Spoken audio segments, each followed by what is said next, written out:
Dirt, a square of it 10 steps across where the lawn gives up and the back fence begins.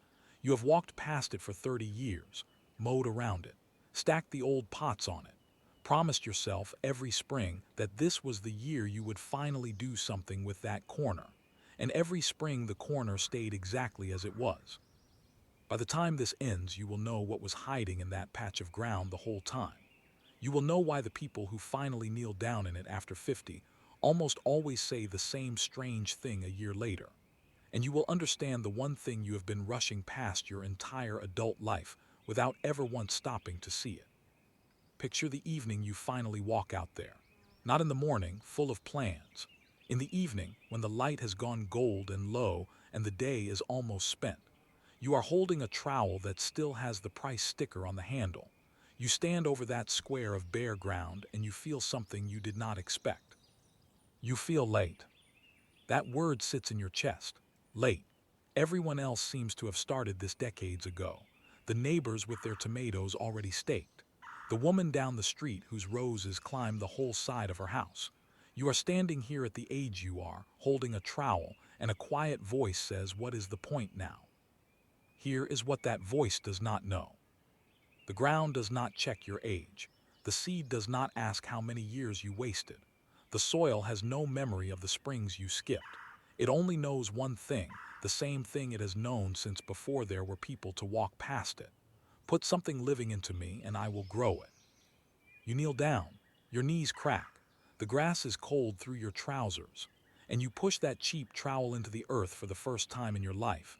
And the soil opens, dark and damp and smelling of something older than you, and you stop.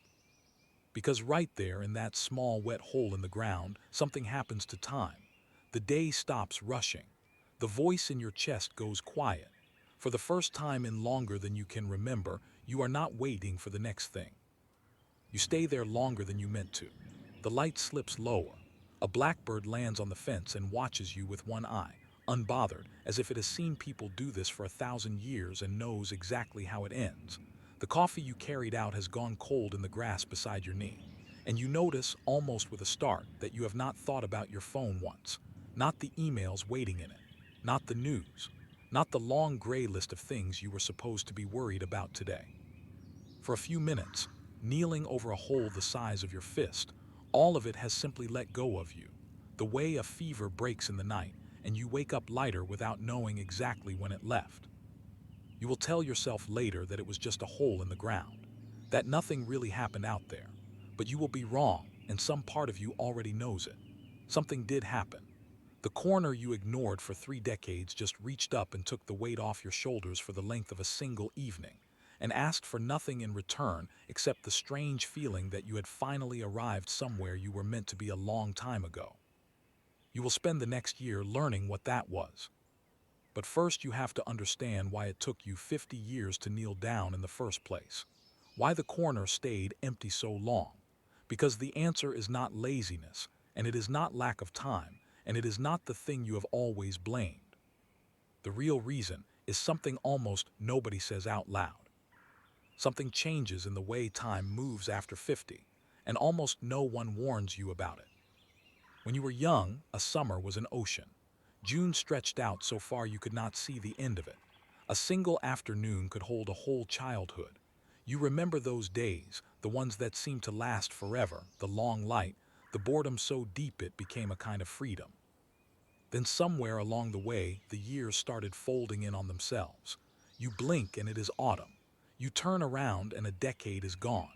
People you saw last week say it has been 3 years. The calendar stopped crawling and started sprinting, and nobody told you it would happen, and nobody told you why. There is a reason, and it is almost cruel in its simplicity. When you are 5 years old, 1 year is a fifth of everything you have ever lived. It is enormous. When you are 50, 1 year is a thin sliver of the whole.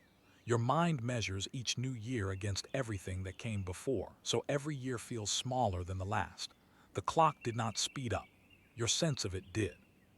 Here is a small test you can run on yourself. Try to remember last Tuesday. Not a special one, just the ordinary Tuesday a week ago. For most people it is gone, a blank, impossible to tell apart from the 40 Tuesdays before it. That is what rushing does. It turns days into one long smear with nothing to hold on to. The brain marks time by what is new and what is felt, and a life lived on autopilot gives it almost nothing to mark. So the years blur together, and the blur is the thing we call time speeding up. And here is the part that matters. When time feels like it is running out, you start rushing harder. You skip the slow things. You tell yourself you will plant that corner when there is more time, when the calendar clears, when life slows down. But life does not slow down on its own. It only goes faster. Waiting for a slower season is waiting for a train that left the station years ago. Think about what you actually did with all that hurry. You rushed through meals standing up. You rushed through phone calls. You rushed your children through their childhood so you could get to the part where things finally calmed down. And the part where things calmed down never arrived. It just emptied out instead. Now picture the gardener at the end of the street. The older one who moves like she has all the time in the world, though she has far less of it left than you do. She kneels by her beds in the morning and she is not hurrying. She has found something the rest of us lost. She has found a way to make time thick again. You have felt thick time before, even if you forgot the name for it. A long childhood afternoon, the first weeks of being in love, a trip somewhere new where 3 days felt like 3 weeks because every single hour was full of things you had never seen. Time stretches when you are awake to it. It shrinks when you sleepwalk through it. The gardener is simply a person who has found one reliable way to stay awake to it every morning in her own backyard. That is not a feeling. It is closer to a skill, and it can be learned at any age, and the ground is where you learn it. Because a garden runs on a different clock entirely. It does not care about your deadlines. A seed takes the days it takes. You cannot rush a tomato. You cannot hurry a root. And when you start living on that clock, even for 1 hour a day, something strange begins to happen to the speed of your whole life. You felt the first hint of it the evening you knelt down and time went quiet in your hands. But that was only a hint. What comes next, in the first real act of planting, is something most people are completely unprepared for. The seed packet lies to you, not on purpose. It just leaves out the only part that matters. It tells you the depth, 1/4 inch. It tells you the spacing, 6 inches apart. It tells you days to germination and full sun and water regularly. It tells you everything except what will actually happen to you when you do it. And what happens is this. You tear open the corner of the packet and seeds spill into your palm. They are smaller than you imagined. Lettuce seeds are almost nothing, little flecks of dust you could lose in a breath of wind. You stand there holding a few dozen futures in your hand, each one no bigger than a comma on this page, and you cannot quite believe that any of them will become food you can put on a plate. That disbelief is important. Hold on to it. You press your finger into the soil to make a little hole. You drop one seed in, you cover it over. You do it again, and again. And somewhere around the 10th seed, something you were not expecting arrives quietly through the back door of your attention. You slow down. Not because you decide to, because the task itself will not let you go fast. You cannot plant a seed in a hurry. Your body has to bend close. Your eyes have to find the small dark hole. Your fingers have to be gentle or the seed scatters. For the length of time it takes to plant one row, you are doing exactly one thing completely with your whole self, and you have not done that in years. Here is a number worth sitting with. Most adults now reach for a screen within minutes of opening their eyes in the morning, and glance at one every 10 minutes or so for the rest of the day. Your attention has been chopped into pieces so small you have forgotten what a whole one feels like. And then you kneel in the dirt to plant a row of lettuce, and your attention, for once, gathers itself back into a single piece. There is a quiet word for what is happening to you in that row, and people pay good money to learn it from apps and weekend retreats. They call it mindfulness, presence, being here now. The garden hands it to you for free, and it does not even tell you that is what it is doing. You think you are growing salad. You are practicing the one thing the whole modern world has forgotten how to do. You are giving your full attention to a single small living thing, and your scattered mind, for the length of a row of lettuce, comes home. And here is the quiet miracle folded into it. The lettuce does not care whether your mind is at peace or in pieces. It will grow either way. But you, kneeling there, get the piece thrown in for free, tucked into the price of a packet of seeds. You came out to grow food. You are accidentally growing calm. Nobody put that on the packet. The strangest part comes after. You finish. You stand up. You look down at the smooth brown soil that now looks exactly like it did before, because nothing is showing yet, nothing has changed on the surface at all. And you feel a flicker of something you have not felt in a long time about the days ahead. You feel curious about tomorrow. Not anxious, not braced for it, curious. You want to come back out here in the morning to see if anything has moved. You have given yourself a reason to want the next day to arrive, and you did it with a packet that cost less than a cup of coffee. That is the thing the seed packet never tells you. You are not really planting lettuce. You are planting a reason to look forward into ground that has been waiting your whole life to give you one. But wanting tomorrow to come is easy in the first warm week of spring. The real test, the one that decides whether you become a gardener or just someone who tried it once, comes from a person you have not met yet. Someone who started even later than you and learned something out there that changed the way she spoke about her own life. There is almost always one. The person on your street who started impossibly late and somehow ended up further along than anyone. On my old street, it was a woman who did not touch soil until she was 60. She had been a bookkeeper for 40 years. Numbers all day indoors under fluorescent light, a window that looked out at a parking lot. When she retired, she did not know a weed from a seedling.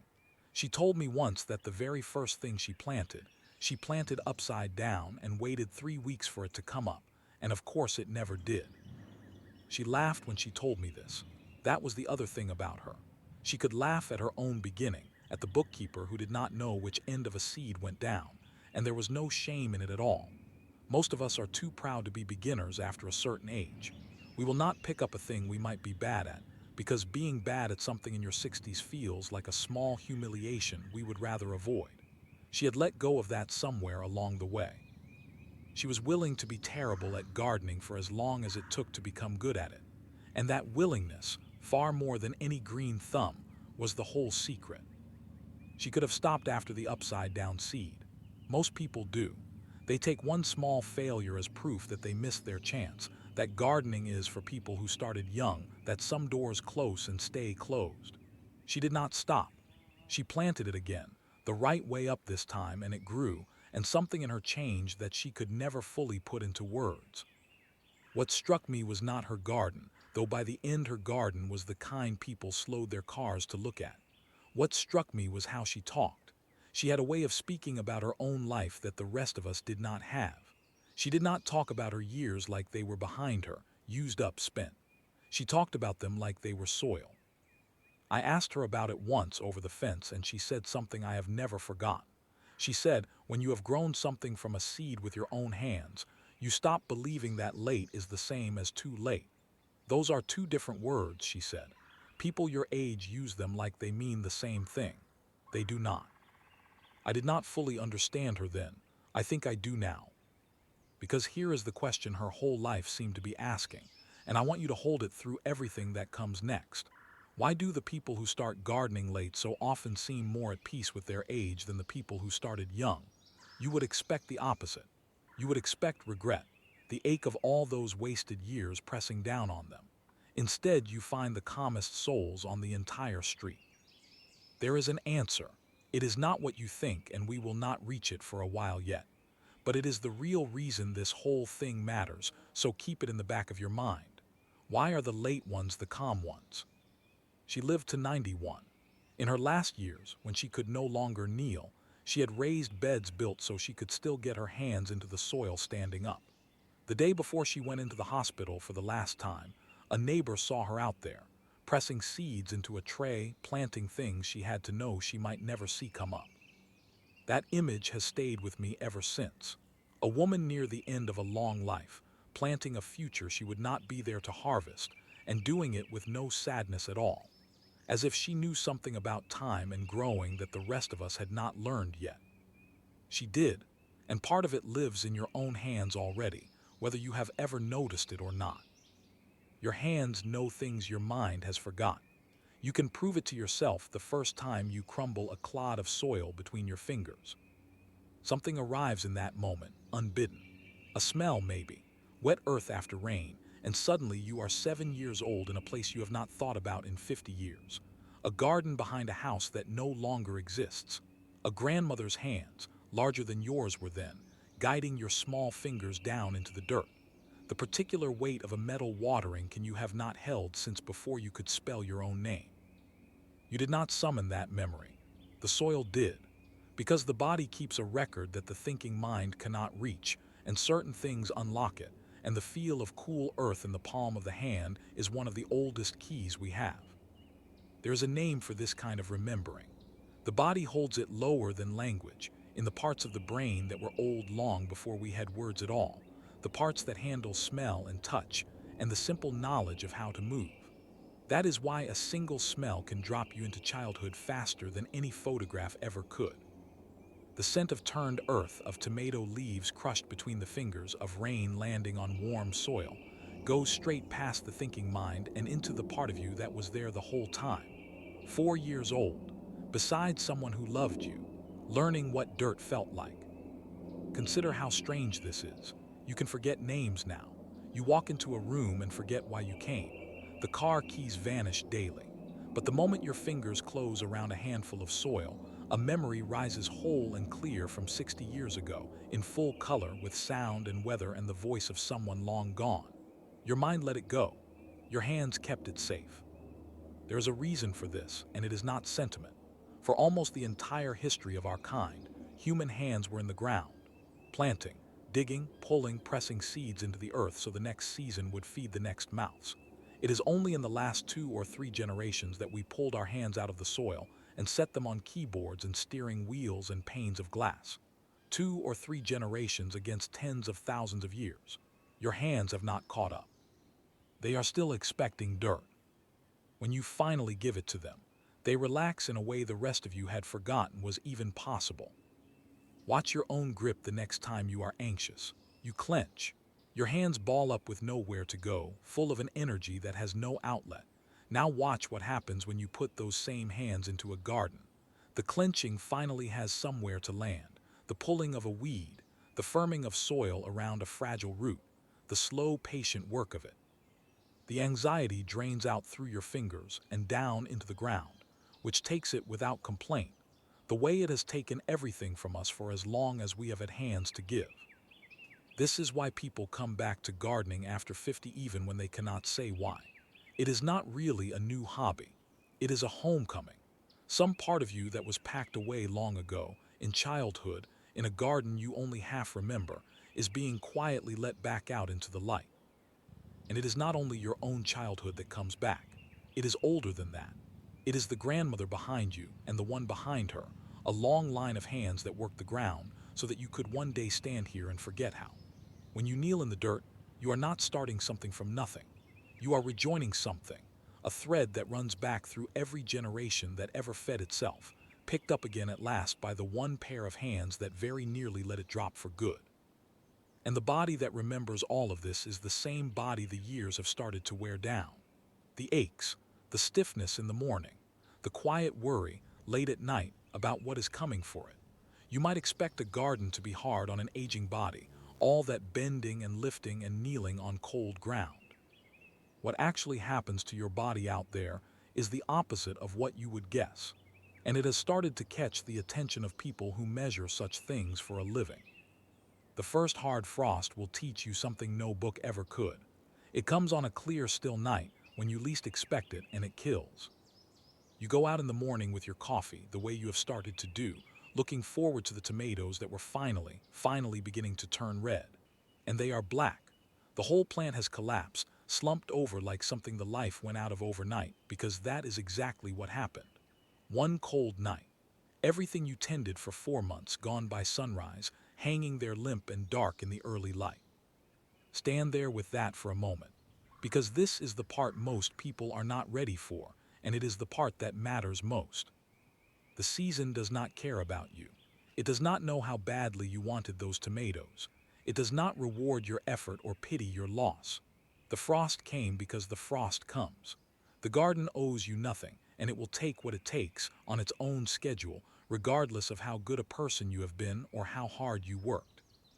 And here is the strange gift buried inside that hard truth. After 50, you have already learned this lesson in every part of your life that is not a garden. You have lost people you loved. You have watched plans collapse overnight that you were certain would hold.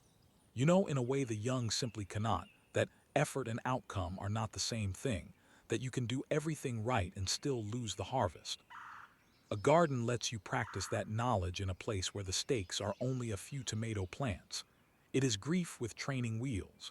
It is loss you can survive, on purpose, in small manageable doses, so that the larger losses, when they come, find you a little more ready than they would have. And there is something quieter the frost teaches underneath the loss. It teaches you that you are not in control and that this is somehow survivable. Most of the suffering in a life comes from the belief that we ought to be able to control the outcome, that if we just plan hard enough and worry long enough, nothing will be taken from us. The garden gently breaks that belief, one frost at a time. And what grows back in its place is not despair. It is something closer to trust. You do your part. You plant, you water, you tend, you pay attention. And then you let the rest belong to the weather and the soil and the season, forces far older and larger than you, and you make a strange and unexpected peace with that. Did you know that experienced gardeners, the old ones who have done this for decades, lose plants every single year and barely flinch? It is not that they have gotten better at preventing it. The frost still comes for them too. They have simply gotten better at not being destroyed by it. They pull up the blackened plant, they turn the soil over, they stand there thinking about what to put in next. The loss is real and it does not break them.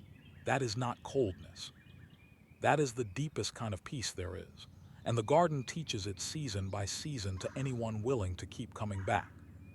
Because that is the other half of the lesson. The frost kills the tomatoes, yes, but the ground is still there. It is always still there. Next spring it will grow whatever you give it, with no memory of the frost, no grudge, no scar to show for it. The season does not care about you, and somehow that turns out to be the most freeing thing in the world, because it means every spring is a clean start, no matter what the last one cost you. You begin to carry that out of the garden and into the rest of your life. The clean start, the ground that does not hold your failures against you, and the body that keeps walking back out to that ground, year after year, is quietly changing in ways you cannot see from the outside. The people in white coats have started to notice. What they are finding is hard to believe until you understand the mechanism underneath it. 1 hour. That is roughly what it takes most days to tend a small garden. And of all the hours in your day, it may be the only one that gives back more than it takes. Start with the soil itself, because this is the part that sounds invented and is not. There is a common bacterium that lives in healthy soil, and when you breathe it in, which you do every time you dig, it appears to act on the same part of the brain that certain antidepressants target. Researchers stumbled onto this almost by accident. The dirt under your fingernails may be doing something for your mood that we are only beginning to understand. People have felt better after a morning in the garden for 10,000 years, and never once knew there was a reason hiding in the ground itself. Then there is the body. That hour out there is not exercise the way a gym is exercise, all strain and counting and mirrors.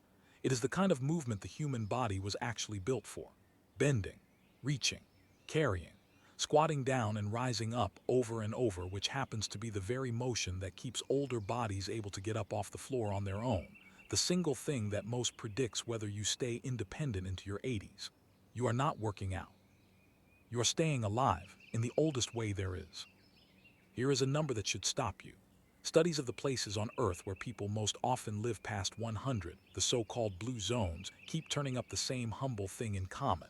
Not marathons, not gyms. Daily, gentle, purposeful movement, and very often a garden. People in their 90s and beyond still out there most mornings, growing their own food, bending and reaching and carrying. The garden is not a side effect of their long lives. It may be one of the quiet causes. And there is the light itself, which we forget is a kind of medicine. Morning light on your face tells your body what time it actually is.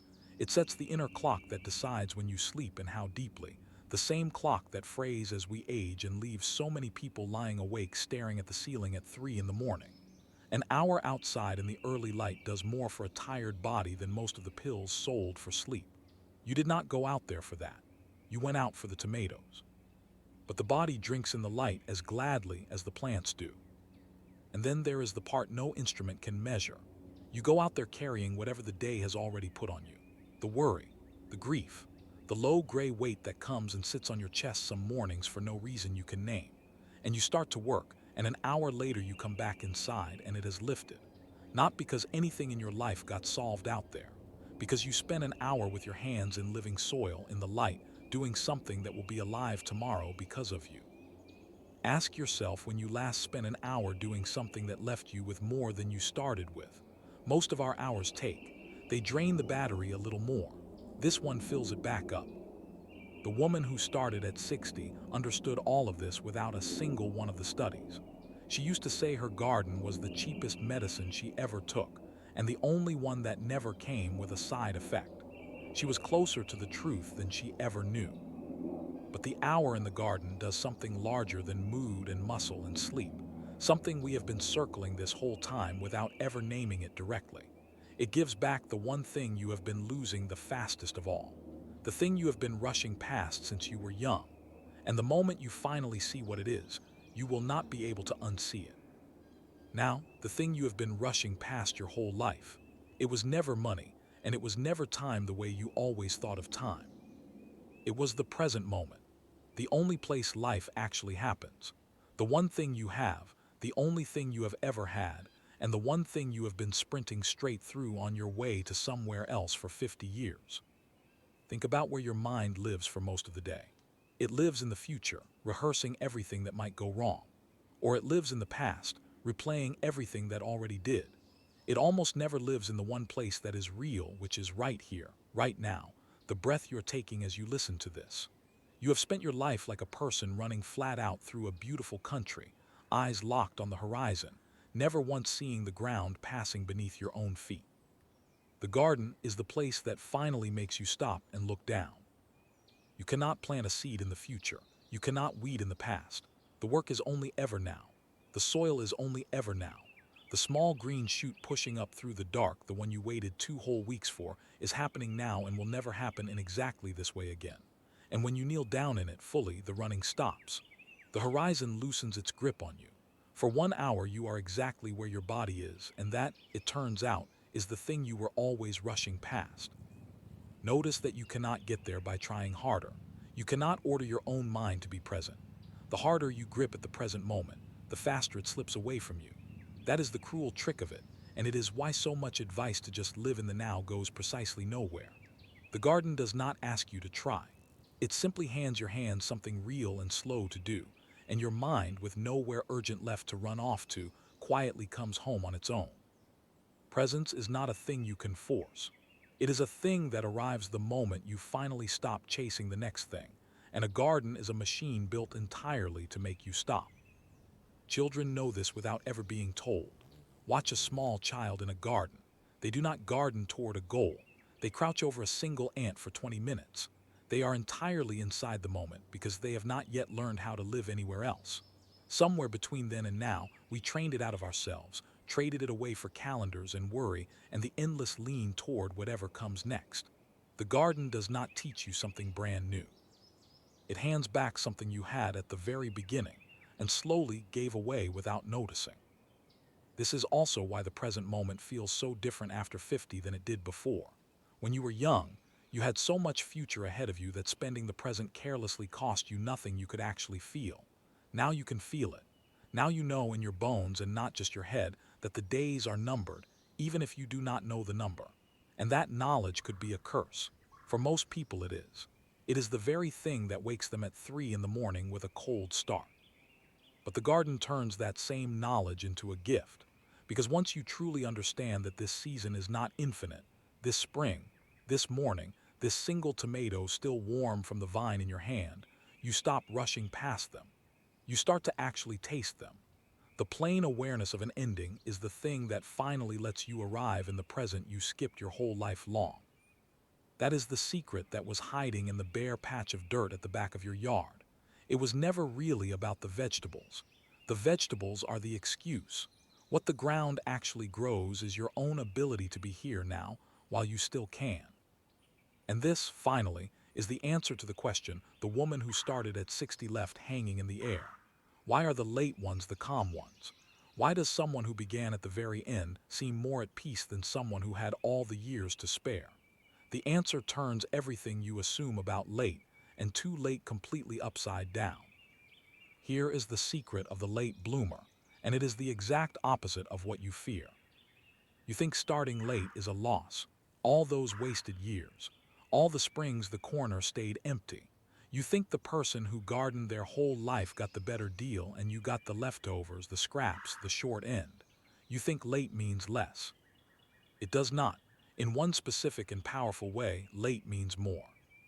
The person who has done a thing their whole life eventually stops seeing it. The gardener who has planted 70 springs can plant a row half asleep. The wonder wore off decades ago. It became routine, then chore, then background hum. That is what time does to everything we do for long enough.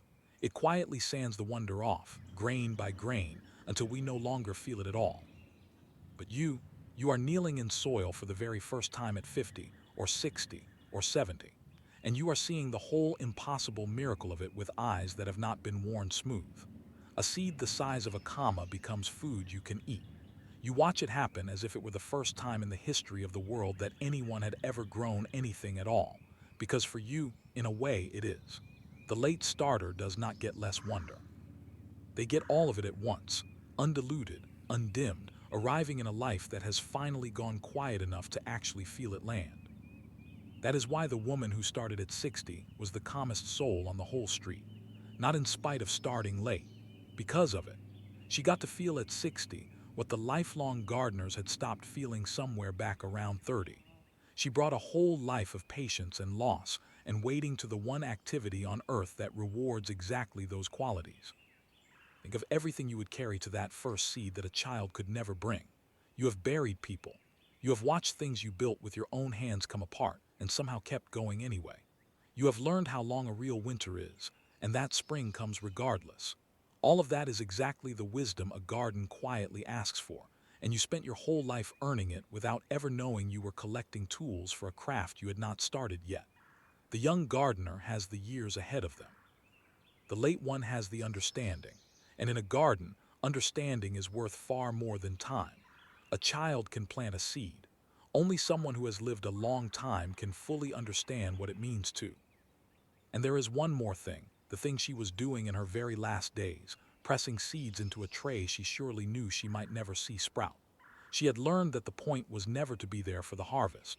The point was the planting. The act of putting something living into the ground, of placing a bet on a future, of saying yes to tomorrow with your own two hands, that is the whole thing. The harvest is only ever a bonus. The planting is the meaning. Which means it is genuinely never too late. Not because you will always be there to eat what you grow. You might not be.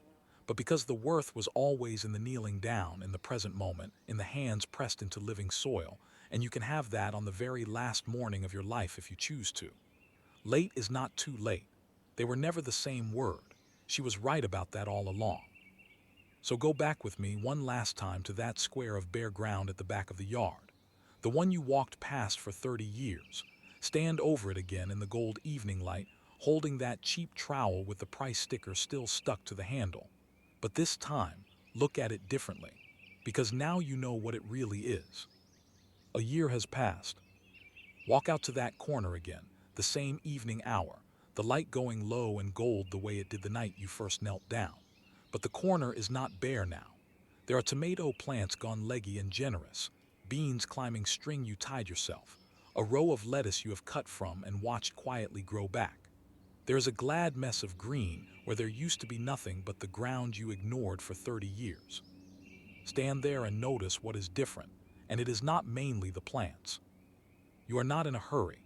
That is the real change. You came out here in the evening, the spent end of the day, and you are not rushing off to the next thing, because there is no next thing you would rather be doing than standing in this small green corner watching the light go down. The clock that was sprinting has slowed to a walk. The corner gave you that. 1 hour at a time, one season at a time, it taught your whole hurried life how to stop running. You think about the woman who started at 60, who planted seeds she would never see come up, and you finally understand the look she carried. It was not peace about death, it was peace about time.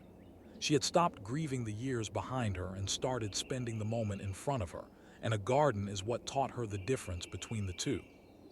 You think, too, about the person you were a year ago, standing in this exact spot, feeling late, feeling like the door had quietly closed while you were not looking. You want to reach back through the year and tell that person what you know now, that the door was never closed, that it was never even a door. It was a patch of ground, and it had been standing open the entire time, waiting without a trace of impatience for the one evening you finally walked out and knelt down in it. Kneel down one more time. Push your fingers into the soil, the same soil, cool and dark and smelling of something far older than you. Feel how it still does not ask your age. It never did. It was always right here, this whole patch of waiting ground, holding the one thing you spent 50 years rushing past, ready to hand it straight back the second you were willing to kneel. You were never late. You were right on time because the only time the soil has ever cared about is now. So if there is a corner of bare ground somewhere behind your house, and a voice that tells you it is too late to bother, do not believe it for a second. Go and kneel down in the dirt. The ground has been waiting for you your whole life, and it is still not too late because the soil only knows one season, and that season is right now.